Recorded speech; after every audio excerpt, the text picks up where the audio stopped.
The Kenya National Union of Teachers, KNUT, has backed up the decision by the Ministry of Education to suspend the implementation of the new curriculum, which had been set to start at the beginning of next year for nursery and standard 3 pupils. The Union Secretary General Wilson Sossion lamented that the entire process was flawed as it did not adhere to the Constitution.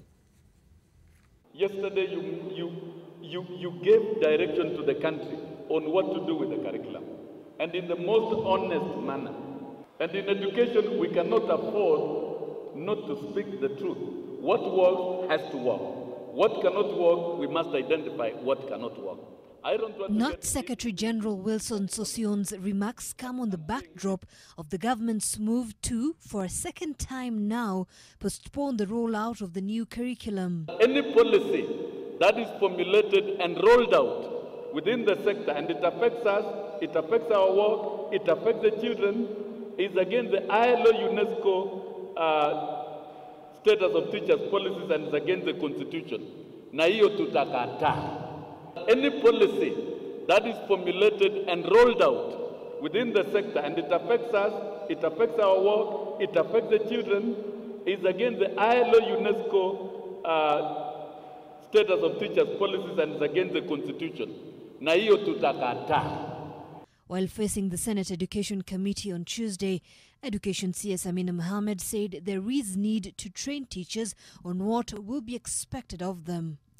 Only 79,000 teachers in 1,168 zones across the country have been trained.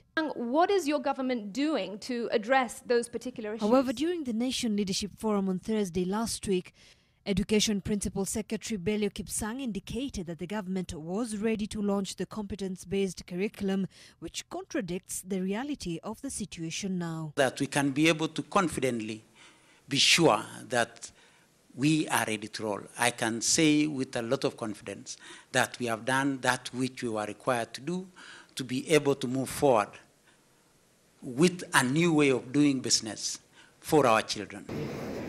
The pilot project that saw over 20,000 teachers trained has been ongoing for grade 1, 2 and 3 since its inception this year.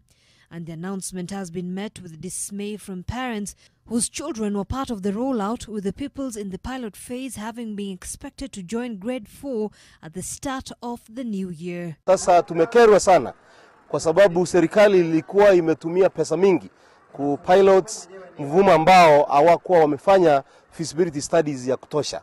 Sasa ninashindwa jinsi itakavyokuwa kwa sababu kuna idadi ya wazazi wengi walikuwa wameanza already kujiandaa katika hiyo mfumo. Kama wageza hiyo curriculum hii walikuwa wamesema ilikuwa mzuri sana. Lakini vile sasa wanarudisha kwa ile ya kwanza, inaonekana serikali ni kitu haitaweza. According to CS Amina, the delay will also allow for development of infrastructure and a national dialogue over the implementation timelines.